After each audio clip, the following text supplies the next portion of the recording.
നമസ്കാരം. മലയാളി വാർത്ത ആനുകാലികത്തിലേക്ക് സ്വാഗതം. നമസ്കാരം.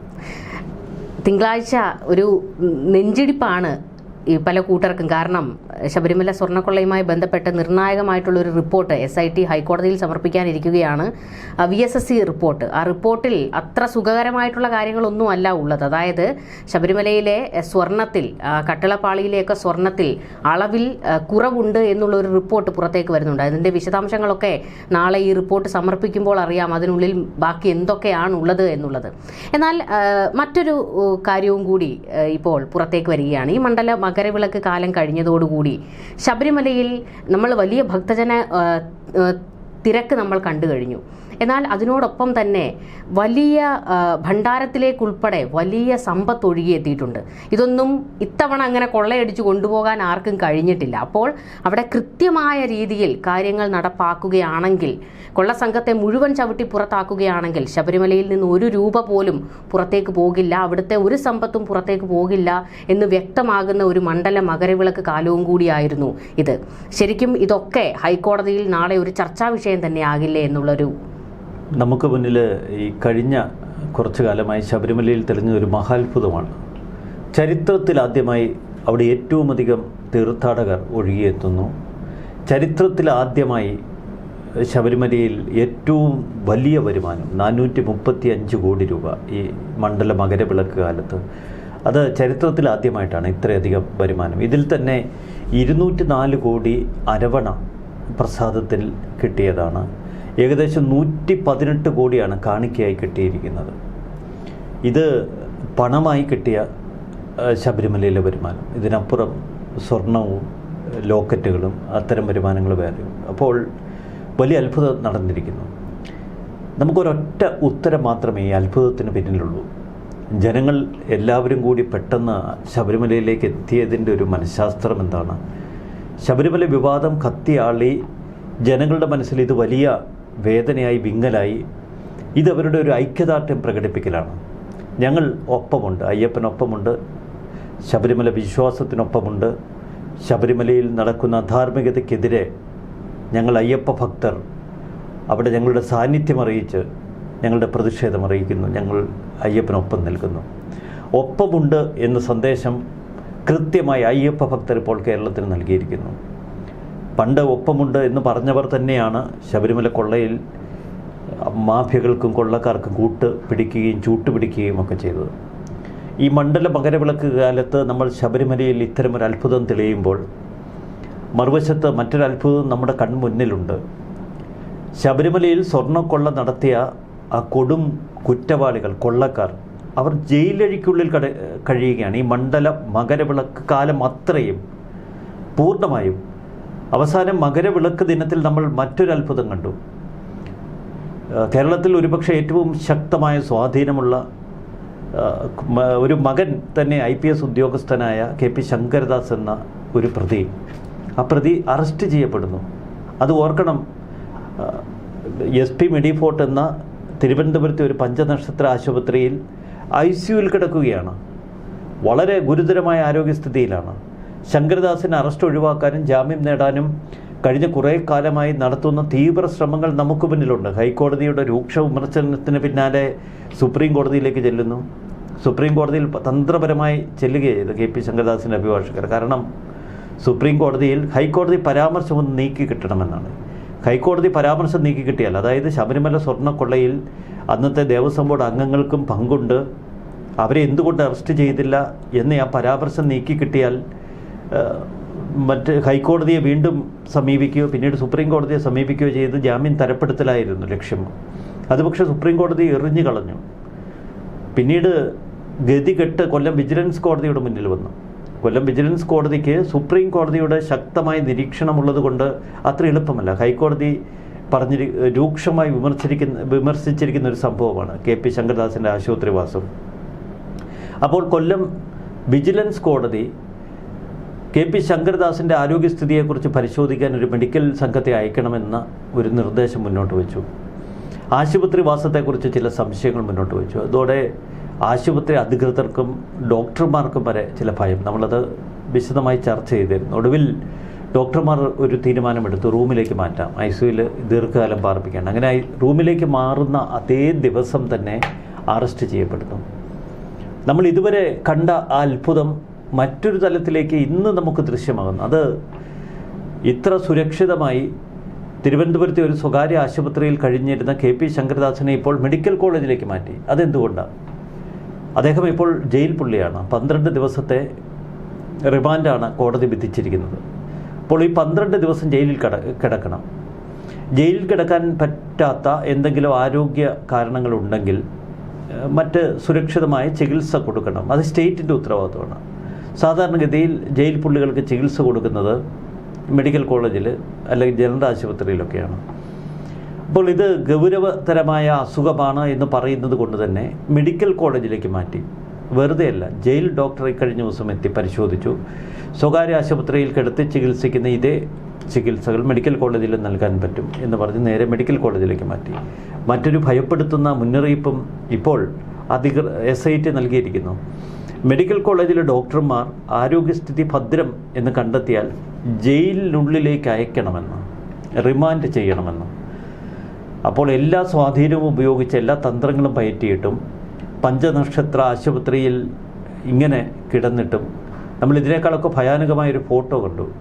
KP ശങ്കരദാസിനെ ഇങ്ങനെ ദേഹമാസകലം വയറ് ചുറ്റി SP മെഡിക്കോട്ട് കിടക്കുന്നൊരു ദൃശ്യം. എന്നിട്ടും അദ്ദേഹത്തിന് ആ ജയിൽ വാസത്തിൽ നിന്ന് മാറി നിൽക്കാൻ കഴിയുമോ എന്ന സംശയം. ഇത്രയൊക്കെ ചെയ്തിട്ടും ഈ 12 ദിവസം കൂടി ഇനി അദ്ദേഹത്തെ തിരുവനന്തപുരം മെഡിക്കൽ കോളേജ് അവിടെ പാർപ്പിക്കുമോ? ഇതാണ് നമുക്ക് മുന്നിലുള്ള ഏറ്റവും വലിയ ചോദ്യം. ഇല്ലെങ്കിൽ ജയിലിൽ പോയി കിടക്കേണ്ടി വരും. അപ്പോൾ എല്ലാവരെയും പത്മകുമാർ, വിജയകുമാർ, N വാസു, മുരാരി ബാബു, സുധീഷ് കുമാർ, ബൈജു ഒന്നൊന്നായി ജയിലിനുള്ളിലേക്ക് കയറിപ്പോകുന്ന ദൃശ്യങ്ങളാണ് നമ്മൾ കണ്ടത്. ആദ്യം കയറിപ്പോയ ഉണ്ണികൃഷ്ണൻ പോറ്റി ഇപ്പോൾ 90 ദിവസത്തിലെത്തുന്നു. 90 ദിവസം കഴിഞ്ഞാൽ ഒരു സ്വാഭാവിക ജാമ്യം കിട്ടുമെന്ന പ്രതീക്ഷയാണ്. അതുകൊണ്ട് ഹൈക്കോടതിക്ക് മുൻപാകെ നാളെ SIT വളരെ കൃത്യതയോടെയുള്ള റിപ്പോർട്ടുകൾ സമർപ്പിക്കുമെന്ന വാർത്തകൾ വരുന്നു. ഇത് നമ്മൾ ശങ്കർദാസിൻ്റെ കാര്യത്തിൽ കാണുന്നു, മറ്റു പ്രതികളുടെ കാര്യത്തിൽ കാണുന്നു. നാളെ പക്ഷേ ഹൈക്കോടതിയെ സംബന്ധിച്ച് അതിനിർണായകമാണ്. SITയെ സംബന്ധിച്ച് അവരുടെ ഒരു വലിയ അഗ്നിപരീക്ഷണം നടക്കുന്ന ദിവസമാണ്. നാളെ ഹൈക്കോടതിക്ക് മുന്നിലെത്തുന്ന ഏതൊക്കെ റിപ്പോർട്ടുകളാണ്? SIT കൊടുക്കുന്ന വിശദമായ റിപ്പോർട്ട്, ഒപ്പം BSSC ശബരിമല സ്വർണ്ണപ്പാളികളുടെ സ്വർണ്ണപ്പഴക്കത്തെക്കുറിച്ചും സ്വർണത്തിൻ്റെ തൂക്കത്തെക്കുറിച്ചും. ഈ 2 കാര്യങ്ങളാണ്. നമ്മൾ തൂക്കം മാത്രമല്ല അവിടെ മാനദണ്ഡം, തൂക്കത്തേക്കാൾ ഭയാനകമാണ് പഴക്കം. ഈ 2 കാര്യങ്ങളിൽ നടത്തിയ വിശദമായ പഠന റിപ്പോർട്ട് സീൽ വെച്ച കവറിൽ SITക്ക് നൽകി ഹൈക്കോടതിക്ക് നൽകുന്നു. മറ്റൊരു സീൽ വെച്ച കവറിൽ SITക്ക് അവർ ഈ റിപ്പോർട്ട് നൽകി. ആ റിപ്പോർട്ടിലെ വിശദാംശങ്ങൾ ഇന്നലെയും ഇന്നുമായി SIT പരിശോധിച്ച് വരികയാണ്. മറുവശത്ത് ഹൈക്കോടതിക്ക് നൽകിയിരിക്കുന്ന സീൽ വെച്ച കവർ നാളെ ഹൈക്കോടതിയിൽ കൈമാറും. അതിൽ ഏറ്റവും ഗുരുതരമായ തലമെന്താണ്? ഒന്ന്, സ്വർണത്തിൽ ഇപ്പോൾ എല്ലാ മാധ്യമങ്ങളും നേരത്തെ പ്രക്ഷോഭം പറഞ്ഞിരുന്നത് സ്വർണത്തിൽ വലിയ തൂക്കം സംഭവിച്ചു എന്നാണ്. തൂക്കം സംഭവിച്ചു, അത് നമ്മൾ നേരത്തെ തന്നെ കണ്ടെത്തിയതാണ്. പക്ഷേ BSSCയുടെ പരിശോധനയിൽ ഏറ്റവും മുഖ്യം സ്വർണത്തിൻ്റെ കാലപ്പഴക്കം നിർണ്ണയിക്കലാണ്. നേരത്തെ ഹൈക്കോടതി സംശയിച്ചത് SITക്ക് മുന്നിലുള്ള ഏറ്റവും വലിയ വെല്ലുവിളി ശബരിമലയിലെ ഒറിജിനൽ സ്വർണ്ണപ്പാളികൾ, നമ്മൾ പറഞ്ഞു ഹൈക്കോടതിയുടെ വാക്കുകൾ തന്നെ കടമെടുത്ത് കപൂർ മോഡലിൽ വിദേശത്തേക്ക് കടത്തിയോ, പുരാവസ്തു സംഘം ആ സ്വർണ്ണപ്പാളികൾ മറ്റാർക്കെങ്കിലും വലിയ വിലയ്ക്ക് കൊടുത്തോ? അതറിയണമെങ്കിൽ ആ സ്വർണ്ണപ്പാളികളുടെയും കട്ടിളപ്പാളിയുടെയും ഒക്കെ കാലപ്പഴക്കം മനസ്സിലാക്കണം. ഇത് പഴയ 1998 സ്വർണം പൊതിഞ്ഞ ഭാഗങ്ങൾ തന്നെയാണോ? 1998 സ്വർണം പൊതിഞ്ഞത് അതിനും മുൻപുള്ള ദ്വാരപാലക ശില്പങ്ങളിലും കട്ടിളപ്പാളയിലുമാണ്. അപ്പോൾ ഇതൊക്കെ മാറ്റി, അടിമുടി മാറ്റി, ഒറിജിനലൊക്കെ മാറ്റി ഡ്യൂപ്ലിക്കേറ്റാണ് അവിടെ ഇരിക്കുന്നത്. അത് നമുക്ക് നാളെ അറിയാം. അപ്പോൾ ഹൈക്കോടതിയുടെ മുന്നിൽ ഏറ്റവും നിർണായകമായ ചില റിപ്പോർട്ടുകൾ നാളെ എത്തുന്നു. ഒന്ന്, സ്വർണ്ണപ്പാളികളുടെ കാലപ്പഴക്കം തൂക്കം. പിന്നെ മറ്റൊന്നുകൂടി നാളെ എത്തുന്നു, അതും കൗതുകകരമാണ്. KP ശങ്കരദാസിൻ്റെ ആരോഗ്യസ്ഥിതിയെക്കുറിച്ച് മെഡിക്കൽ കോളേജ് ഡോക്ടർമാരുടെ സംഘം തയ്യാറാക്കി കൊടുക്കുന്ന വിശദമായ റിപ്പോർട്ട് നാളെ ഹൈക്കോടതിയിൽ ഹാജരാക്കും. അപ്പോൾ ആ റിപ്പോർട്ടിൽ ഇദ്ദേഹത്തിന് വലിയ കുഴപ്പമൊന്നുമില്ല, ജയിലിലേക്ക് മാറ്റാമെന്നാണെങ്കിൽ ശങ്കരദാസും അടപടലം പാളും.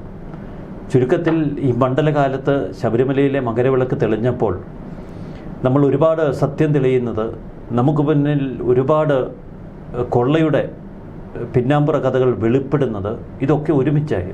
അതാണ് ഈ മണ്ഡലകാലത്തിൻ്റെ പ്രത്യേകത. അതുകൊണ്ട് തന്നെ ഭക്തർ അങ്ങോട്ടേക്ക് ഒഴുകി അവർ തങ്ങളുടെ കയ്യിലൊക്കെ ഉള്ളത് തികഞ്ഞ മനസ്സോടെ ശബരിമല അയ്യപ്പന് സമർപ്പിച്ചു.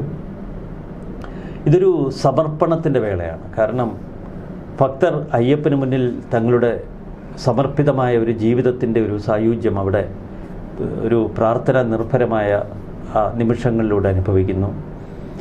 SIT അവർക്കും സമർപ്പിതമായ ഒരു ഉത്തരവാദിത്വമുണ്ട്. അത് എത്രത്തോളം അവർ നിറവേറ്റും എന്ന ഒരു സംശയം ഇപ്പോൾ നമുക്കുണ്ട്. ഞാനതിലേക്ക് വരാം. SITയുടെ ഭാഗത്ത് മറുവശത്ത് മെഡിക്കൽ കോളേജിലെ ഡോക്ടർമാരടക്കമുള്ളവരുടെ ഒരു സമർപ്പിത പ്രവർത്തനത്തിൻ്റെ സമയമാണ്. BSSCയിലൊന്നും അത്ര ഇടപെടലുകൾ എളുപ്പമല്ല എന്ന് നമുക്കറിയാം. പക്ഷേ ഓർക്കണം, ഒരു ആ സ്റ്റേറ്റ് നിയന്ത്രിക്കുന്ന രാഷ്ട്രീയ പാർട്ടിയുടെ ഏറ്റവും പ്രധാനപ്പെട്ട നേതാക്കൾ കേരളത്തിൽ നമുക്കറിയാം, സാമുദായികമായി മറ്റിടപെടലുകളിലൊക്കെ വലിയ സ്വാധീന ശക്തിയുള്ള ആളുകൾ, ഇവരൊക്കെ ജയിലഴി എണ്ണുന്ന ഒരു സംഭവമാണ്. അപ്പോൾ ഇത്ര പ്രമാദമായ, ഇത്ര വിവാദമായ ഒരു കേസിൻ്റെ പശ്ചാത്തല അന്വേഷണമാണ് ഈ കൂട്ടരൊക്കെ നടത്തുന്നത്. അപ്പോൾ വളരെ സമർപ്പിതമായ രീതിയിൽ അന്വേഷണം മുന്നോട്ട് കൊണ്ടുപോയില്ല എങ്കിൽ ഇത് വിജയിക്കില്ല. അവിടെയാണ് നമ്മൾ അയ്യപ്പൻ്റെ ഒരു സ്വാഭാവിക ഇടപെടൽ, അയ്യപ്പൻ്റെ ഒരു നിരീക്ഷണം, ഹൈക്കോടതിയുടെ കണ്ണുകൾ, ഇതൊക്കെ കാണുന്നത്. അതാണ് ഞാൻ പറഞ്ഞ ഇതൊരു സമർപ്പിതമായ അന്വേഷണത്തിൻ്റെ ഘട്ടങ്ങളാണ്. ഇനി SITയെ സംബന്ധിച്ച് SIT വലിയ പതനത്തിൽ ചെന്നെത്തുമോ എന്ന് നമ്മൾ സംശയിക്കണം. കാരണം കഴിഞ്ഞ ഒരാഴ്ച SITയുടെ പൂർണ്ണ ശ്രദ്ധ നല്ലതാണ്, ചീത്തയുമാണ്. 2017 കൊടിമരം പറിച്ച സംഭവമാണ്. ആ കൊടിമരം ഇളക്കി താഴെയിട്ട് അതിലെ ധ്വജാഗ്രവാഹനം, അതായത് വാജിവാഹനം. ഈ ധ്വജാഗ്രവാഹനം എന്ന് പറയുന്നത് കൊടിമരത്തിൻ്റെ ഏറ്റവും ഉയർന്ന തലത്തിലുള്ള, അതിന് പല ധ്വജാഗ്രവാഹനം, വാജിവാഹനം വരാം, മറ്റ് ശില്പങ്ങളൊക്കെ വരാം. അപ്പോൾ ഈ ധ്വജാഗ്രവാഹനം അഥവാ ശബരിമലയിലെ വാജിവാഹനം ഈ ശബരിമല തന്ത്രിക്ക് കൊടുത്തുവിട്ട സംഭവമാണ്. അതിന് അന്നത്തെ ദേവസ്വം ബോർഡ് ഒരു ന്യായം പറയുന്നത് 2016 ഈ നെയ്യാറ്റിൻകരയിൽ ഒരു ക്ഷേത്രവുമായി ബന്ധപ്പെട്ട് അന്ന് കുടിബന്ധത്തിൽ നിന്ന് ചില അമൂല്യ വസ്തുക്കൾ താഴെ ഇറക്കിയപ്പോൾ അത് തന്ത്രിയുടെ അവകാശമാണ് എന്നൊരു കത്ത് ദേവസ്വം വകുപ്പ് കൊടുത്തിരുന്നു. ആ കത്തിൻ്റെ പശ്ചാത്തലത്തിൽ സാധാരണ കൊടിമരത്തിലെ ഈ അഷ്ടദിക്പാലകരെ ഇതിൻ്റെ താഴ്ഭാഗത്തായിട്ട് ഇങ്ങനെ അമൂല്യമായ പല ശില്പങ്ങളുമുണ്ട് ഈ കൊടിമരത്തിൻ്റെ ഭാഗമായിട്ടുള്ളത്. അപ്പോൾ ഈ കൊടിമരം ദ്രവിച്ചു, ചെതിലെടുത്തു എന്നൊക്കെ പറഞ്ഞായിരുന്നു. അത് ഓർക്കണം, മെറ്റൽ കൊടിമരമാണ്. ചെതിലെടുത്തു, ദ്രവിച്ചു എന്നൊക്കെ പറഞ്ഞാണ് അഴിച്ച് താഴെയിട്ട് കഴിഞ്ഞാൽ ജഡമാകും. ജഡമായാൽ ഇത് ഒന്നുകിൽ തടിയാണെ കത്തിക്കണം, ഇത് മെറ്റൽ സംബന്ധമായിട്ടുള്ള ഇതാണെങ്കിൽ അത് ഉരുക്കി ഇത് ചെയ്യണം. എന്നിട്ട് കൊടിമരം താഴേക്ക് ഇറക്കുമ്പോൾ അത് ജഡമാകുന്ന, അത് കൊടിമരമായി നിൽക്കുമ്പോഴാണ് അതിന് ജീവനും പ്രസരിപ്പും അനുഗ്രഹത്തിനുള്ള എല്ലാ സ്വഭാവമുള്ളത്. താഴേക്കിറക്കിയ ജഡമായിപ്പോൾ. അപ്പോൾ താഴേക്കിറക്കി ജഡമായി എന്ന് പറയുമ്പോൾ ഇതിൻ്റെ ഒരു ഭയാനക തലമുണ്ട്. ജീവനുള്ള ഒരു കൊടിമരത്തെ താഴെ ഇറക്കി ജഡമാക്കി മാറ്റി കൊന്നു. അത് നമ്മൾ മനുഷ്യരുടെ നിർവചനം. അതിൽ നിന്ന് മറ്റൊന്നിലേക്ക് കടക്കുമ്പോൾ അഷ്ടദിക്പാലകരെ കാണാനില്ല. കൊണ്ടുപോയി സ്ട്രോങ് റൂമിൽ വെച്ചു എന്ന് അജയ് തറയിൽ പറഞ്ഞു. പക്ഷെ അവിടെ കൊണ്ടുപോയില്ലോ, അത് പോയി. വാജിവാഹനം എടുത്തുകൊണ്ട് തന്ത്രി പോയി. ഇനി തന്ത്രി കൊണ്ടുപോയ വാജിവാഹനത്തിന് തന്ത്രിക്ക് അവകാശമുണ്ട് എന്ന് സ്ഥാപിക്കാൻ 2016 ദേവസ്വം ബോർഡിൻ്റെ കത്ത്. പക്ഷേ 2012 ദേവസ്വം ബോർഡ് കമ്മീഷൻ ഒരു ഉത്തരവിട്ടിട്ടുണ്ട്. ആ ഉത്തരവിൽ സാധാരണ ഈ ഇത്തരം കൊടിമരത്തിലെ ധ്വജാഗ്ര വിഗ്രഹവും അഷ്ടദിക്പാലകന്മാരുടെ ഇത് എടുത്തെടുത്ത് പറയുന്നുണ്ട്. അതായത് ഈ കൊടിമരവുമായി ബന്ധപ്പെട്ട അമൂല്യ വസ്തുക്കൾ അത് ദേവസ്വം ബോർഡിൻ്റെ അവകാശമാണെന്നും ഉടമസ്ഥാവകാശത്തിൽപ്പെട്ടതാണെന്ന് ദേവസ്വം ബോർഡ് സൂക്ഷിക്കണമെന്നും പറയുന്നുണ്ട്. അപ്പോൾ വളരെ വിരുദ്ധമായ 2 ഉത്തരവുകൾ അത് പുറപ്പെടുവിച്ചത് ഇതേ ദേവസ്വം ബോർഡ് തന്നെയാണ്. അപ്പോൾ തനിക്ക് അനുകൂലമായ, തങ്ങൾക്ക് അനുകൂലമായ ഉത്തരവെടുത്ത് ഇത് തന്ത്രിയുടെ കയ്യിൽ കൊടുത്തുവിട്ടു. അപ്പോൾ SIT ഇതിലൊരു സംശയത്തിൻ്റെ പുകപടലം സൃഷ്ടിച്ചിരിക്കുന്നത് തന്ത്രിക്ക് വാജിവാഹനം കൊടുത്തുവിട്ട് ബാക്കിയുള്ള സാധനങ്ങളൊക്കെ അന്ന് ഭരണസമിതിയിലുണ്ടായിരുന്നവർ എടുത്തുകൊണ്ട് പോയോ? അങ്ങനെയാണെങ്കിൽ ഇതേ കുറ്റം 2019 ദ്വാരപാലക ശില്പങ്ങൾ കട്ടിളപ്പാളി ഇളക്കിയ അതേ കുറ്റവും 2025 വീണ്ടും ദ്വാരപാലക ശില്പങ്ങളിലെ സ്വർണ്ണപ്പാളി ഇളക്കിയ കുറ്റവും അതിന് സമാനമാണ് 2017 അന്ന് UDF നിയോഗിച്ച ഭരണസമിതിയിൽപ്പെട്ട അംഗങ്ങൾ ഉൾപ്പെടുന്ന കാലഘട്ടമാണ്. പ്രയാർ ഗോപാലകൃഷ്ണനാണ് അന്ന് ദേവസ്വം ബോർഡ് അധ്യക്ഷൻ, അജയ് തറയലിനെ പോലെയുള്ള മെമ്പർമാർ. അതുകൂടി അന്വേഷിക്കണം. അപ്പോൾ UDF നേതാക്കളെയും കുരുക്കാം, LDF നേതാക്കളും കുരുക്കാം. അപ്പോൾ സമാസമം ഒരു എത്തിച്ച് രണ്ടു കൂട്ടർക്കും ഗോൾ നില വ്യത്യാസമില്ലാതെ കൊണ്ട് അവസാനിപ്പിക്കാനാണ് SIT ശ്രമിക്കുന്നത് എന്ന തോന്നൽ നമുക്കുണ്ടായി. അതിനു വേണ്ട ഒരു സമ്മർദ്ദം സർക്കാർ കൂടി ചെലുത്തുന്നുണ്ടാവാം. യഥാർത്ഥത്തിൽ 2017 കൊള്ള നടത്തിയിട്ടുണ്ടെങ്കിൽ അത് കണ്ടുപിടിക്കണം, കൺവിൻസിംഗ് ആയി ജനങ്ങളുടെ മുന്നിൽ അവതരിപ്പിക്കണം. പക്ഷേ അത് തങ്ങൾക്ക് താല്പര്യമുള്ള ഭരണകൂടത്തെ രക്ഷിക്കാനോ ഭരണകൂടം നിയന്ത്രിക്കുന്ന പാർട്ടിയുടെ പ്രമുഖരെ രക്ഷപ്പെടുത്താനോ ഉള്ള തന്ത്രമാക്കരുത്. അതാണ് നമുക്ക് ഇടയ്ക്ക് വലിയ കൺഫ്യൂഷൻ ഉണ്ടാക്കിയത്. പക്ഷേ ഇതും പേടിക്കണ്ട. ശങ്കരദാസിൻ്റെ കാര്യത്തിൽ, വിജയകുമാറിൻ്റെ കാര്യത്തിൽ, പത്മകുമാറിൻ്റെ കാര്യത്തിൽ ഇതിലൊക്കെ നമ്മൾ അയ്യപ്പൻ്റെ ഇടപെടലുകൾ കണ്ടതാണ്. അപ്പോൾ അതുകൊണ്ട് തന്നെ 2017 കൊടിമരക്കൊള്ളയുമായി ബന്ധപ്പെട്ട പശ്ചാത്തല വിവരങ്ങൾ പുറത്തു വരും. അത് നാളെ ഹൈക്കോടതിയിൽ നിന്ന് നമുക്ക് ഹൈക്കോടതിയുടെ വാക്കുകളിലൂടെ കേൾക്കാം എന്ന് തന്നെയാണ് ഞാൻ കരുതുന്നത്. കാരണം ഹൈക്കോടതി അത്ര സൂക്ഷ്മതലത്തിൽ ഇതൊക്കെ നിരീക്ഷിച്ചിരിക്കുകയാണ്. ആദ്യം ഹൈക്കോടതി കിട്ടിയ നമുക്കറിയാം, ഇപ്പോൾ തൊട്ട് മുമ്പിലത്തെ ഒരു ദേവസ്വം കമ്മീഷണറുടെ റിപ്പോർട്ട്, അതിൽ നിന്നാണ് ഈ അന്വേഷണങ്ങൾ അത്രയും തുടങ്ങിയത്. നമ്മൾ ഇതുവരെ പറഞ്ഞു വന്നത് ഈ സംഭവങ്ങളുടെ ഒരു ഭാഗം. ഒരു വശത്ത് ശബരിമല കൊള്ളയിൽ ഉൾപ്പെട്ട വമ്പന്മാരൊക്കെ ഇപ്പോൾ അഴിക്കുള്ളിൽ കിടക്കുകയാണ്. അതുകൊണ്ട് ഇപ്പോൾ ശബരിമല നിയന്ത്രിക്കുന്ന ജയകുമാർ IAS പോലെയുള്ള ആളുകൾ നല്ല ഭയപ്പാടിലായിരിക്കാം. ഒരു സർക്കാർ നല്ല ഭയപ്പാടിലാണ്. വിവിധ വകുപ്പുകൾ, അവിടെയുള്ള ഉദ്യോഗസ്ഥർക്കൊക്കെ പേടിയുണ്ട്. ദേവസ്വം വിജിലൻസ് ഉദ്യോഗസ്ഥർ ശബരിമലയിൽ വലിയ നിരീക്ഷണം നടത്തുന്നത് നമ്മൾ കഴിഞ്ഞ ദിവസം കണ്ടതാണ്. അവിടെ 2 ജീവനക്കാരെ പുറത്തേക്ക് ഇറങ്ങിയപ്പോൾ ഒരു 4 ദിവസം മുമ്പ് അവർ 2 പേരുടെ ഇങ്ങനെ വീർത്തിരിക്കും. നമ്മൾ ചർച്ചയിൽ പറഞ്ഞതാണ്. അപ്പോൾ ഈ വിജിലൻസ് ഉദ്യോഗസ്ഥരുടെ സംശയം വിളിച്ച് സംസാരിക്കാൻ നോക്കിയപ്പോൾ ഒന്നും മിണ്ടുന്നില്ല, മിണ്ടാൻ പറ്റാതെ നിൽക്കുകയാണ്. 2 വീർത്തിരിക്കുന്നു 2 പേരുടെ. അപ്പോൾ ഈ വിജിലൻസ് അവരെ ഒന്ന് പരിശോധിക്കാൻ തീരുമാനിച്ച് തുറന്നപ്പോഴിതാ ഡോളറുകളടക്കം വിദേശ കറൻസികൾ വായിൽ കുത്തി നിറച്ച് വെച്ചിരിക്കുക 2 ഇപ്പോൾ സംഗതി ഭണ്ഡാരത്തിൽ നിന്ന് അടിച്ചെടുത്തത്. ഭണ്ഡാരത്തിൽ വീഴുന്നത്, കാണിക്കായി വരുന്നത് നമ്മൾ നേരത്തെ കേട്ടു, അരവണ പ്രസാദം നൽകുന്നത്, ഇതുവഴിയൊക്കെ വരുന്നത് 435 കോടി രൂപയാണ്. ഇതിൽ എത്രമാത്രം ഓരോ വർഷവും വിവിധ തലങ്ങളിലൂടെ ചോർന്നു പോകുന്നു. അതുതന്നെയാണ് ഏറ്റവും വലിയ ഭയപ്പാടുണ്ടാകേണ്ട കാര്യവും.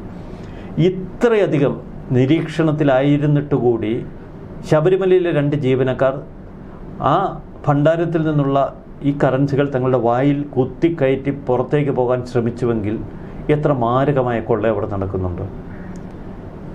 ഇത്ര ശക്തമായ നിരീക്ഷണം എന്നിട്ട് പോലും നമുക്ക് 435 കോടി രൂപ വരുമാനമെത്തി. അപ്പോൾ ഇപ്പോഴും അവിടെ കൊള്ളയുടെ അംശം നിലനിൽക്കുന്നു. പക്ഷെ ഉയർന്ന തലത്തിലുള്ള കൊള്ള ഏറെക്കുറെ അസ്തമിച്ചിട്ടുണ്ടാവണം. താഴേക്കിടയിലുള്ള കൊള്ളകൾ ഇപ്പോഴും അവിടെ നടക്കുന്നുണ്ട്. അപ്പോൾ ഈ കൊള്ള, ഇതിനെക്കുറിച്ച് അയ്യപ്പൻ തന്ന സൂചനകളാണ് നമ്മൾ പത്മകുമാർ മുതൽ ഏറ്റവും ഒടുവിൽ അറസ്റ്റിലായ ശങ്കരദാസ് വരെ നമ്മൾ കാണുന്നത്. അപ്പോൾ ഈ വായിൽ നോട്ട് തിരികിയ ആ സംഭവത്തിന് പിന്നാലെ വിജിലൻസ് ചെന്നപ്പോൾ അവരുടെ മുറിയിൽ 10-70 500 നോട്ടുകൾ കിടക്കുന്നു. എല്ലാ ദിവസവും ഇവരുടെ ബന്ധുക്കൾക്കും വീട്ടുകാർക്കുമൊക്കെ അവിടെ സന്നിധാനത്തുള്ള ബാങ്ക് ശാഖയിൽ നിന്ന് പണം അയച്ചു കൊടുക്കുന്നു. അപ്പോൾ ഇപ്പോഴും കൊള്ളയുണ്ട്, പക്ഷെ കൊള്ളയുടെ തോത് കുറഞ്ഞു. ശബരിമലയിലെ കൊള്ള പൂർണ്ണമായും അവസാനിപ്പിക്കാനുള്ള ഉത്തരവാദിത്വം ഭരണകൂടത്തിനുണ്ട്. അതെന്ത് വിലയും കൊടുത്ത് അത് ചെയ്യണം. ഇതൊക്കെ അതിൻ്റെ ചില പ്രതിഫലനങ്ങളാണ്. സത്യം ഇങ്ങനെ തെളിഞ്ഞു വരുന്ന കാഴ്ച. അപ്പോൾ നമുക്കൊരു കാര്യം ഉറപ്പിക്കാം, കഴിഞ്ഞ 10 പതിറ്റാണ്ടുകളായി ശബരിമലയിൽ നടന്ന മഹാക്കൊള്ള എത്രമാത്രം ഉണ്ടാകണം. ഈ കേരളത്തിൽ എത്രയോ കുടുംബങ്ങളിൽ അതിൻ്റെ ശാപം കടന്നു ചെന്നിട്ടുണ്ടാകുക. അവരും അവരുടെ വരും തലമുറകളുമൊക്കെ ആ ശാപമേറ്റ് കരിഞ്ഞു വീഴും. അതാണ് ഈ സത്യം. ഈ കഴിഞ്ഞ ദിവസം, അതായത് തൻ്റെ അറസ്റ്റ് ഉണ്ടാകാൻ പോകുന്നു എന്നുള്ളൊരു ഭയപ്പാടിൽ PS പ്രശാന്ത് വീണ്ടും ചില പ്രസ്താവനകളുമായി രംഗത്തേക്ക് വന്നിരുന്നു. ഇത് വേട്ടയാടലാണ്, തന്നെ കുരുക്കാനുള്ള നീക്കമാണ് നടക്കുന്നത്. ശബരിമലയിൽ നിന്ന് സ്വർണ്ണപ്പാളികൾ, സ്വർണം പൂശുമ്പോൾ അത് കൊണ്ടുപോകുമ്പോൾ പോറ്റി ആയിരുന്നില്ല, തൻ്റെ കാലത്ത് കൊടുത്തുവിടുമ്പോൾ പോറ്റി ഉണ്ടായിരുന്നില്ല, പോറ്റിയുടെ കൈവശമല്ല കൊടുത്തുവിടുന്നത്, ചെന്നൈ സ്മാർട്ട് ക്രിയേഷൻസിലാണ് അത് കൊണ്ടുപോകുന്നത്. പക്ഷേ പോറ്റിയുടെ കൈവശം കൊടുത്തുവിട്ടിട്ടില്ല.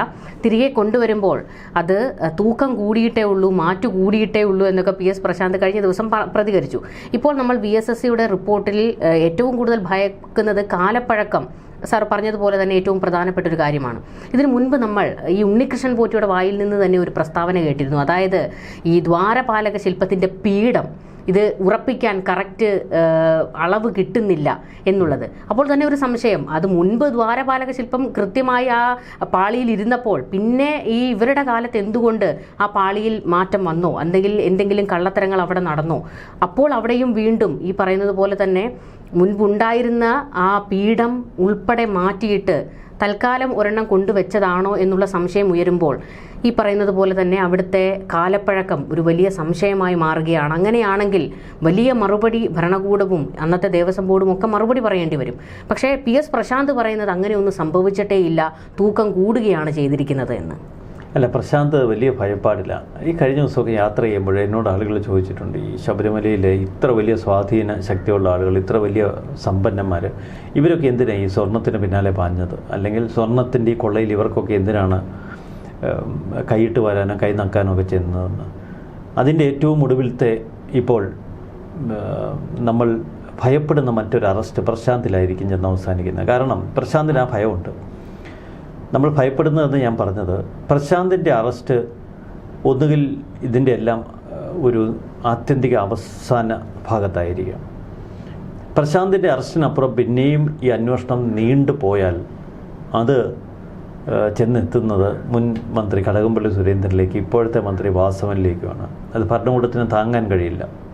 അതുകൊണ്ട് പ്രശാന്തിനെ കൂടി അറസ്റ്റ് ചെയ്യേണ്ടി വരും. ഇവിടെ ഇന്നും പ്രശാന്തിനെ ഇപ്പോഴും അറസ്റ്റ് ചെയ്യാതെ ചോദ്യം ചെയ്ത് നിർത്തുന്നതിൻ്റെ ഒരു കാരണം ഹൈക്കോടതി ഏതെങ്കിലും തലത്തിൽ പ്രശാന്തിനെ ഒഴിവാക്കുമോ എന്നൊന്ന് നോക്കാനാണ്. നാളെ ഹൈക്കോടതി എന്തുകൊണ്ട് പ്രശാന്തിനെ അറസ്റ്റ് ചെയ്യുന്നില്ല എന്ന് ചോദിച്ചാൽ ഓടി വന്ന് SIT നാളെ മണിക്കൂറുകൾക്കകം അറസ്റ്റ് ചെയ്യും. നമ്മൾ ശങ്കരദാസിൻ്റെ കാര്യത്തിൽ കണ്ടു, വിജയകുമാറിൻ്റെ കാര്യത്തിൽ കണ്ടു, ഇതേ പത്മകുമാറിൻ്റെ കാര്യത്തിൽ കണ്ടു. ഇതൊക്കെ ഹൈക്കോടതി പറയുമ്പോഴേ അവർ ഓടി വരുന്നത്. ഇവിടെ നമ്മുടെ പീഠത്തിൻ്റെ കാര്യം പറഞ്ഞു, കാലപ്പഴക്കത്തിൻ്റെ കാര്യം പറഞ്ഞു. ഈ സ്വർണം, കാലപ്പഴക്കമുള്ള സ്വർണത്തിന് നമ്മൾ ഇന്ന് കാണുന്ന വിലയല്ല, കോടികളുടെ വിലയുണ്ട്. അതിന് വലിയ ഇതുണ്ട്. ഈ ശബരിമലയിലെ സ്വർണ്ണപ്പാടികളിൽ നിന്ന് കട്ടെടുത്ത സ്വർണത്തിൻ്റെ കണക്ക് മാത്രമേ നമ്മൾ ഇതുവരെയും ഈ സ്വർണ്ണക്കൊള്ളയുടെ ഭാഗമായി ചർച്ച ചെയ്തിട്ടുള്ളൂ. പക്ഷെ അവിടെ ഏറ്റവും വലിയൊരു സത്യം തെളിഞ്ഞു വന്നത് 2 താൽക്കാലിക ജീവനക്കാർ വായിൽ തിരികെ വെച്ച വിദേശ കറൻസികളുമായി ഓടി രക്ഷപ്പെടാൻ ശ്രമിച്ച കാഴ്ചയാണ്. അപ്പോൾ കൊള്ള ഏതൊക്കെ തലങ്ങളിലേക്ക് പടർന്നിരിക്കുന്നു എന്ന് വ്യക്തമാക്കുന്നു. നെയ്യ് നമ്മൾ ഈ കഴിഞ്ഞ ദിവസം കണ്ടു, ശബരിമലയിലെ നെയ്യ് ഇല്ലാത്ത നെയ്യ് വിറ്റു എന്ന പേരിൽ, നെയ്യ് വിറ്റിട്ട് ആ പണം മുക്കി നെയ്യ് വിറ്റിട്ടില്ല എന്നൊക്കെ വരുത്തി തീർക്കുന്ന കഥ. അതിൻ്റെ തുടർച്ചയാണ് ഈ ശബരിമലയിലെ ഒറിജിനൽ സ്വർണ്ണപ്പാളികൾ ഇപ്പോൾ നഷ്ടപ്പെട്ടിരിക്കാം എന്ന് പൊതുവെ SITക്ക് തോന്നുന്നത്. കാരണം ആ ഒറിജിനൽ സ്വർണ്ണപ്പാളികളൊക്കെ കടൽ കടന്ന് മറ്റെവിടേക്കെങ്കിലും പോയിട്ടുണ്ടാവും. ഈ ഡ്യൂപ്ലിക്കേറ്റ് തയ്യാറാക്കിയപ്പോൾ സംഭവിച്ച പിഴവാണ് ഈ പീഠത്തിൽ ഉറയ്ക്കാത്തതുപോലെ. അത് വ്യക്തം, അത് നേരത്തെ ആ വാർത്തകൾ തന്നെ പുറത്തു വന്നിരുന്നു. അടിമുടി പ്രശാന്തിൻ്റെ അറസ്റ്റ് വൈകുന്നതിൽ ദുരൂഹതയുണ്ട്. പഴയ ദേവസ്വം മന്ത്രിയിലേക്ക് അന്വേഷണം എത്താത്തതിൽ ദുരൂഹതയുണ്ട്. ഇത്ര വലിയൊരു കൊള്ള ഈ ഉദ്യോഗസ്ഥരും ഈ ഭാരവാഹികളും സംഘാടകരുമൊക്കെ ചേർന്ന് നടത്തിയെങ്കിൽ അതിലപ്പുറം ഇതിനൊരു രാഷ്ട്രീയ മണ്ഡലത്തിൻ്റെ പിന്തുണ കൂടി ഇവർക്ക് കിട്ടിയിട്ടുണ്ട്. ആ ശബരിമല യുവതീ പ്രവേശന കാലഘട്ടത്തിൽ ഇത്തരം കൊള്ള അത് മറയ്ക്കാൻ വേണ്ടിയുള്ള ബോധപൂർവമായ ശ്രമങ്ങൾ അല്ലെങ്കിൽ വിഷയം തിരിക്കൽ, വിവാദങ്ങളൊരുക്കൽ ആയിരുന്നു എന്നതും സംശയിക്കേണ്ടിയിരിക്കുന്നു. എല്ലാ സത്യങ്ങളും ഈ അന്വേഷണത്തിലൊന്നും പുറത്തു വരില്ല. പക്ഷേ ഇത്രയൊക്കെ വന്നല്ലോ, അതുകൊണ്ട് ഇത് അവസാനിച്ചു എന്ന് കരുതണ്ട. ഇതൊരു തുടക്കമാണ്. ഇതിൽ നിന്ന് ഇനി ഒരുപാട് സത്യങ്ങൾ പുറത്തേക്ക് വരും. ഇവിടെ ഇപ്പോൾ CPM ഒരു പ്ലാൻ തന്നെ തയ്യാറാക്കിയിട്ടുണ്ട് ഈ തെരഞ്ഞെടുപ്പ് പ്രചാരണത്തിന് വേണ്ടിയിട്ട്. അതിൽ ഗൃഹസന്ദർശനത്തിന് വേണ്ടി ഇറങ്ങാൻ പോകുകയാണ്. അതിൽ അണികൾക്കും പ്രവർത്തകർക്കും നേതാക്കന്മാർക്കും ഒക്കെ കൊടുത്തിരിക്കുന്ന ഒരു നിർദ്ദേശം, ശബരിമലയുമായി ബന്ധപ്പെട്ട് എന്ത് ചോദ്യം വന്നാലും പ്രകോപിപ്പിക്കാൻ നിൽക്കരുത്, ജനങ്ങളെ പ്രകോപിപ്പിക്കരുത്, അവർക്ക് പറയാനുള്ളത് മുഴുവൻ കേൾക്കണം, അതിനിടയ്ക്ക് കയറി സംസാരിക്കാൻ നിൽക്കരുത്, ചിരിച്ചുകൊണ്ട് കാര്യങ്ങൾ നേരിടുക, വീടിന് പുറത്ത് നിൽക്കരുത്, അകത്തേക്ക് കയറി ചെല്ലണം. ഇത്തരത്തിലുള്ള ചില ചട്ടങ്ങളൊക്കെ തയ്യാറാക്കിയിരിക്കുകയാണ്. അതിൽ ഏറ്റവും പ്രധാനപ്പെട്ടതാണ് ഈ ശബരിമലയുമായിട്ട് വരുന്ന ചോദിക്കുന്ന ചോദ്യങ്ങളെ മുഴുവനും അവിടെ നിന്നുകൊണ്ട് നേരിടണം. അല്ലാതെ ഒരു വെപ്രാളം കാണിക്കാനോ വിറളി പിടിക്കുന്ന രീതിയിലേക്ക് മാറാനോ അല്ലെങ്കിൽ തങ്ങൾക്ക് അത്തരം ചോദ്യങ്ങൾ താങ്ങാൻ കഴിയുന്നില്ല എന്ന് മുഖത്തെ ഒരു ആക്ഷനിൽ പോലും ഉണ്ടാകരുത് എന്നൊക്കെയുള്ള നിർദ്ദേശങ്ങൾ കൊടുക്കുകയാണ്. അപ്പോൾ ശബരിമല അത്രത്തോളം ഈ പാർട്ടിയെ വേവലാതിപ്പെടുത്തുന്നുണ്ട് എന്നുള്ളതാണ്. ആദ്യം യുവതികളെ ശബരിമലയിൽ എത്തിച്ച് അയ്യപ്പനെ പ്രകോപിപ്പിച്ചു. പിന്നീട് അയ്യപ്പൻ്റെ ശ്രീകോവിലുള്ള ഉടയാടകൾ, ശ്രീകോവിലിലെ നമ്മൾ നേരത്തെ പറഞ്ഞതാണ്, അവിടുത്തെ ശ്രീകോവിലിന് പുറത്തു നിൽക്കുന്ന ദ്വാരപാലക ശില്പങ്ങളുടെ ആ പാളികൾ എടുത്തുകൊണ്ട് പോയി. കട്ടിളപ്പാളി വരെ അഴിച്ചെടുത്തു. പ്രഭാമണ്ഡലത്തിലെ അമൂല്യ വസ്തുക്കളുടെ എല്ലാം സ്വർണ്ണ ശോഭ കവർന്നെടുത്തു. അങ്ങനെ അയ്യപ്പനെ അടിമുടി പ്രകോപിപ്പിച്ചു. അതിൻ്റെ ദുരന്തം ഇപ്പോൾ അനുഭവിക്കുകയാണ്. അപ്പോൾ അയ്യപ്പൻ്റെ കോപം എന്താണ് എന്ന് മനസ്സിലായി. അയ്യപ്പനെ പ്രകോപിപ്പിച്ചാൽ എന്ത് സംഭവിക്കുമെന്ന് മനസ്സിലായി. ഇപ്പോൾ അതുകൊണ്ട് CPM-ന് എല്ലാം കൊണ്ടും ഭയമാണ്. അയ്യപ്പനെ പ്രകോപിപ്പിച്ചു, അവിടെ പണി മേടിച്ച് കിട്ടി. ഇപ്പോൾ ജനങ്ങളെ പ്രകോപിപ്പിച്ചു, തദ്ദേശ ഭരണ തെരഞ്ഞെടുപ്പിൽ അവിടെ പണി വാങ്ങിക്കിട്ടി. പാർട്ടി നേതാക്കൾ ഒക്കെ ഇപ്പോൾ അഴിക്കുള്ളിൽ കിടക്കുന്നു. ഇനി അവരെ പ്രകോപിപ്പിച്ചാൽ അവർ പാർട്ടിയിലെ വമ്പന്മാരെക്കുറിച്ചുള്ള പല വെളിപ്പെടുത്തലുകൾ നടത്തും. ഈ പത്മകുമാറൊക്കെ എന്തൊക്കെ വിളിച്ചു പറയും നമുക്കറിയില്ല. ശങ്കരദാസ്, പത്മകുമാറൊക്കെ. അതുകൊണ്ടാണ് ബിനോയ് വിശ്വത്തെ പോലെയുള്ളവർ ശങ്കരദാസിനെ ചേർത്ത് പിടിക്കുന്നത്. ആ മനുഷ്യന് മാനുഷിക പരിഗണനയെങ്കിലും കൊടുക്കണമെന്ന് പറഞ്ഞ്. മുമ്പൊന്നും CPM-ന് ഇത്ര വലിയ ഒരു കരുതൽ കേരളത്തിലെ ജനങ്ങളോടോ അയ്യപ്പനോടോ ഒന്നും ഉണ്ടായിരുന്നില്ല. ആരെയും പ്രകോപിപ്പിക്കരുത് എന്ന് പാർട്ടി പറയുമ്പോൾ അവർ വല്ലാതെ ഭയന്നിരിക്കുന്നുവെന്ന് വ്യക്തമാണ്. ഇങ്ങനെ ഈ ഗൃഹസന്ദർശനത്തിന് വേണ്ടി ഇറങ്ങാൻ തുടങ്ങുമ്പോഴും പക്ഷേ ഇപ്പോഴും ഈ വിശ്വാസത്തോട് അങ്ങോട്ട് അടുക്കാൻ കഴിയാത്ത CPM-കാർ ചില സോഷ്യൽ മീഡിയ പോസ്റ്റുകൾ ഇടുന്നത്, ഇവിടെ ഒരാൾ ആഹാരം മോഷ്ടിച്ചതിൻ്റെ പേരിൽ തല്ലി കൊല്ലപ്പെട്ടപ്പോൾ, മധുവിൻ്റെ കാര്യമാണ് പറയുന്നത്, അന്ന് ഇടപെടാത്ത ദൈവമാണ് കുറച്ച് സ്വർണം എടുത്തുകൊണ്ട് പോയപ്പോഴത്തേക്ക് ഇടപെടുന്നത്. അപ്പോൾ ഇങ്ങനെയാണോ ദൈവം എന്നുള്ള ഒരു ചോദ്യം. അല്ല, സ്വർണം ദൈവത്തിന് ആവശ്യമുണ്ടോ ഇല്ലയോ എന്നുള്ളൊരു ചോദ്യം ആദ്യഘട്ടത്തിൽ ഉയർന്നാണ്. അയ്യപ്പൻ എന്തിനാ സ്വർണം എന്നുള്ള ചോദ്യം. പക്ഷെ ആ സ്വർണം അയ്യപ്പൻ്റേത് മാത്രമല്ല, അതൊരു വലിയ വിശ്വാസ സമൂഹത്തിൻ്റേതാണ്. ആ വിശ്വാസ സമൂഹത്തെയാണ് അവിടെ വഞ്ചിച്ചിരിക്കുന്നത്. അയ്യപ്പനെ സംബന്ധിച്ച് അയ്യപ്പന് ആത്യന്തികമായി അവിടെ ഒരു കൊള്ള നടന്നതിൻ്റെ ക്രിമിനൽ അന്വേഷണമൊന്നുമല്ല അയ്യപ്പൻ നടത്താൻ ഇറങ്ങിത്തിരിച്ചിരിക്കുന്നത്. സാധാരണ നമ്മളൊക്കെ കരുതും അവിടെ ഒരു മോഷണം നടന്നു, അപ്പോൾ മോഷ്ടാക്കളെയൊക്കെ പിടിച്ച് അവർ ജയിലിലാക്കി ആ ക്രിമിനൽ അന്വേഷണം അതൊക്കെ പോലീസും ഭരണകൂടവും ഒക്കെ നടത്തട്ടെ, അതിലൊന്നും അയ്യപ്പൻ ഇടപെടത്തില്ല. അയ്യപ്പൻ ചില സത്യങ്ങൾ നമുക്ക് മുന്നിൽ ഒരു വിശ്വാസത്തിൻ്റെ ഭാഗമായി കാട്ടിത്തരും. അത് സമൂഹത്തിൻ്റെ മുന്നോട്ടുള്ള പ്രയാണത്തിന് അത് വലിയൊരു ചൂണ്ടുപലകയായി നിൽക്കും. എപ്പോഴും വിശ്വാസ ജീവിതത്തിൽ, വിശ്വാസ മണ്ഡലത്തിൽ അടയാളങ്ങൾക്കാണ് സ്ഥാനം. ദൈവമല്ലാതെ നേരിട്ട് മനുഷ്യൻ്റെ ഇടയിൽ വന്നിട്ട് ചൂരിലും എടുത്തു നിന്ന് ഇവിടെ തിരുത്തലുകൾ വരുത്തുന്നൊരു ശൈലി നമ്മളിതുവരെ കണ്ടിട്ടില്ല. അത് പ്രാക്ടിക്കലല്ല. ഈ മനുഷ്യരുടെ എണ്ണം, മനുഷ്യരുടെ സമൂഹങ്ങളുടെ ഒരു പ്രത്യേകത, അതൊക്കെ വെച്ചിട്ട് ദൈവത്തിനങ്ങനെ മനുഷ്യരുടെ അടുക്കലേക്ക് വന്നിട്ട് ഓരോന്നിൽ ഇടപെടാനൊന്നും പറ്റത്തില്ല. അതുകൊണ്ട് ഈ ഇപ്പോഴത്തെ ക്രിമിനൽ കൊള്ള തെളിയിക്കാൻ ഓരോ ദിവസവും രാവിലെ അയ്യപ്പൻ വന്നിട്ട് ഓരോ മനുഷ്യരെ കൊണ്ട് ഓരോന്ന് പറയിപ്പിച്ച് ഇതിൻ്റെ ഒന്നും സത്യങ്ങൾ പുറത്തേക്ക് ഇടേണ്ടതില്ല. പക്ഷെ ഇതൊരു അടയാളപ്പെടുത്തലാണ്, അടയാളമാണ്. അയ്യപ്പൻ്റെ ഒരു സാന്നിധ്യം അയ്യപ്പ ഭക്തർക്ക് ബോധ്യമായി. അതുകൊണ്ടാണ് ഇക്കുറി ശബരിമലയിലേക്ക് ഇത്രയധികം ഭക്തർ ഒഴുകിയെത്തിയത്. ഇത്രയധികം അവർ അയ്യപ്പനായി സമർപ്പിച്ചത്. അയ്യപ്പൻ്റെ അനുഗ്രഹം അവർക്ക് മാത്രമല്ല, അത് കേരളത്തിന് കൂടി ലഭിച്ചു എന്നത് വ്യക്തമാണ്. അതുകൊണ്ടാണ് കേരളത്തിലെ ജനങ്ങളിപ്പോൾ കൂടുതൽ ഇത്തരം കാര്യങ്ങൾ തിരക്കുന്നത്, അന്വേഷിക്കുന്നത്. ജനങ്ങളെ അതുകൊണ്ട് തന്നെയാണ് ഈ ഭരണകൂടം ഭയക്കുന്നത്, പാർട്ടി ഭയക്കുന്നത്. പ്രകോപിപ്പിക്കരുത് എന്ന് പാർട്ടിയുടെ ഉന്നതർ പറയുമ്പോൾ പ്രകോപനമല്ല അവർ ഭയക്കുന്നത്, അതിലപ്പുറം ജനങ്ങളെയാണ് ഭയക്കുന്നത്. കാത്തിരുന്ന് കാണാം. എന്തായാലും നാളത്തെ ഒരു ദിവസം നിർണായകമാണ്. പല കേന്ദ്രങ്ങൾക്കും ഇപ്പോൾ ഉറക്കമില്ലാത്ത ഒരു അവസ്ഥയിലേക്ക് എത്തുകയാണ്. PS പ്രശാന്തിൻ്റെയും ഒക്കെ കാര്യത്തിൽ എന്താകും സംഭവിക്കുക, തന്ത്രിയുടെ കാര്യം കഴിഞ്ഞു, മന്ത്രിയുടെ കാര്യത്തിൽ എന്താണ് എന്നുള്ളതൊക്കെ നാളെ ഒരു ദിവസത്തിൽ ഒരു വ്യക്തമായ ഏകദേശം ഒരു ചിത്രം തെളിയും എന്നുള്ളതാണ് എല്ലാവരും കണക്ക് കൂട്ടുന്നത്. കൂടുതൽ ചർച്ചകളുമായി കാണാം. നമസ്കാരം. നന്ദി. നമസ്കാരം.